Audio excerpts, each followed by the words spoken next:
Friends, welcome to my YouTube channel. Thanks for watching this video. Exercise 2.2 से question number 14 करेंगे।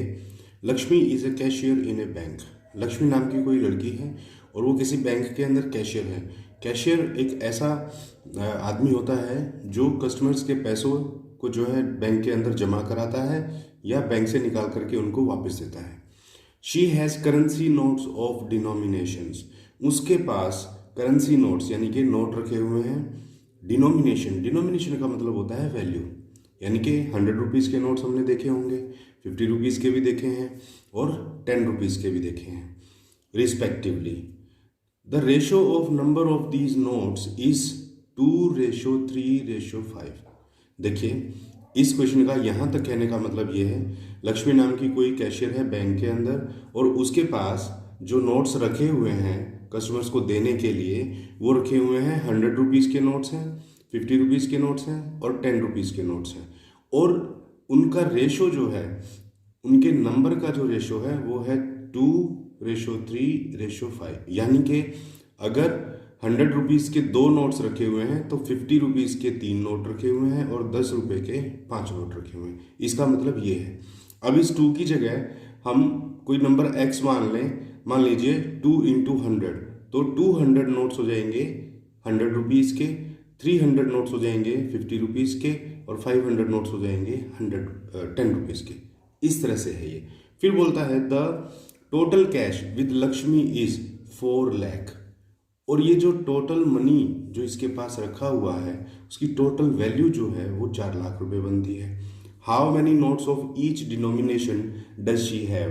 तो प्रत्येक denomination यानी कि 100 रुपीज़ के कितने नोट हैं उसके पास, 50 रुपीज़ के कितने हैं और 10 रुपीज़ के कितने हैं। तो देखिए फ्रेंड, क्वेश्चन बड़ा सिंपल है। हमें करना ये है कि ये जो नोट्स हैं 100 रुपीज़ के, 50 रुपीज़ के, 10 रुपीज़ के, इनकी संख्या को लेट कर लेना है। तो देखिए, सबसे पहले हम लिखेंगे लेट ₹100 नोट्स कि मान लीजिए 100 रुपये वाले नोट जो हैं वो हैं हमारे 2x।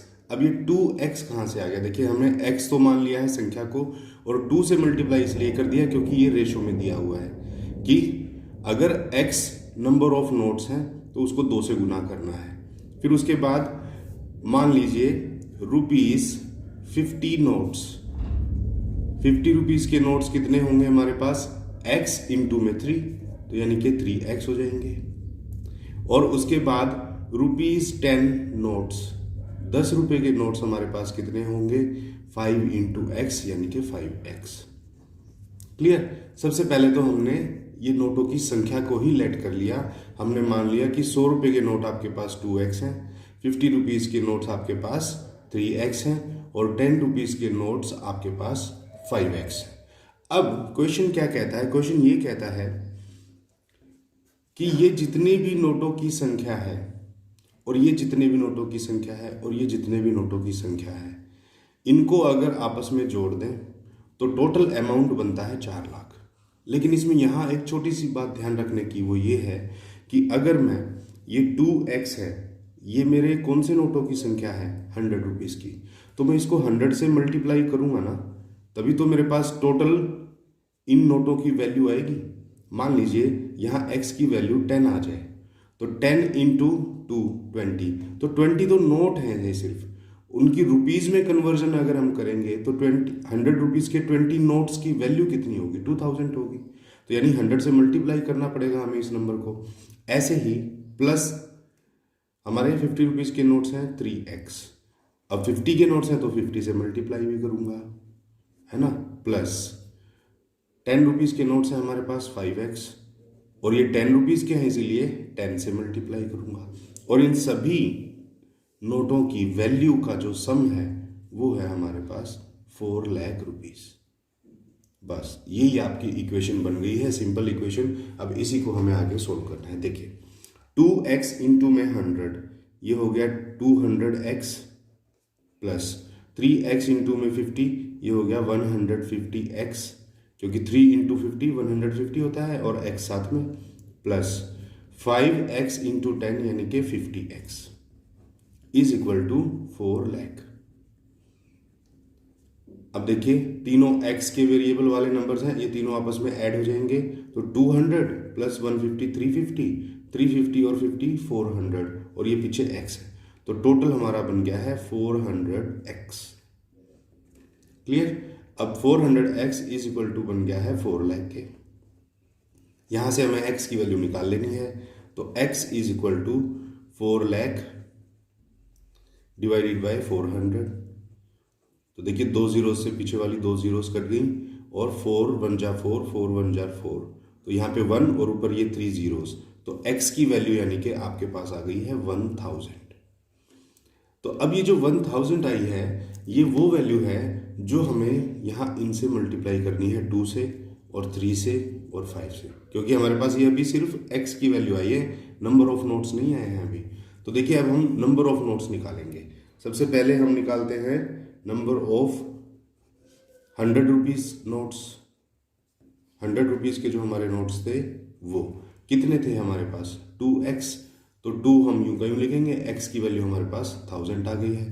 तो देखिए 2x is equal to 2 into 1000 is equal to 2000, यानी कि 100 रुपए के उसके पास 2000 नोट फिलहाल रखे हुए हैं। उसके बाद आ जाइए नंबर ऑफ 50 रुपीज़ नोट्स। 50 रुपए के नोट्स उसके पास कितने होंगे, उसकी संख्या हमने यहाँ मानी थी 3x, तो 3x is equal to 3 into में x है हमारा 1000 रुपीज़, तो ये बन गया 3000 रुपीज़। तो 50 रुपीज़ के नोट्स जो हैं वो इसके पास रखे हुए हैं 3000।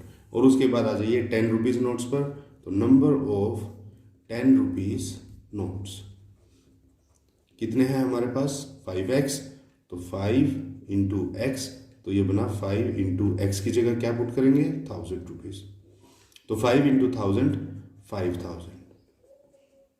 ये हमारे पास 5000 नोट्स हैं। ये सॉरी यहाँ रुपीज़ हमको नहीं लिखना क्योंकि ये तो नंबर ऑफ नोट्स है ना, वैल्यू नहीं है, नंबर ऑफ नोट्स है।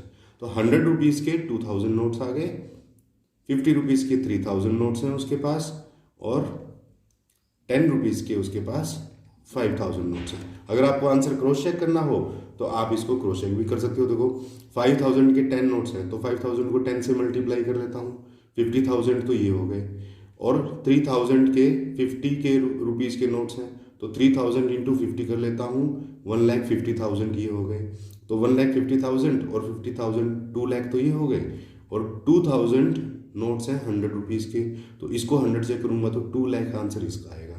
तो 2 लाख प्लस 2 लाख 4 लाख आंसर इसका, मतलब ये जो आपके आए हैं ये आपके 100% करेक्ट है।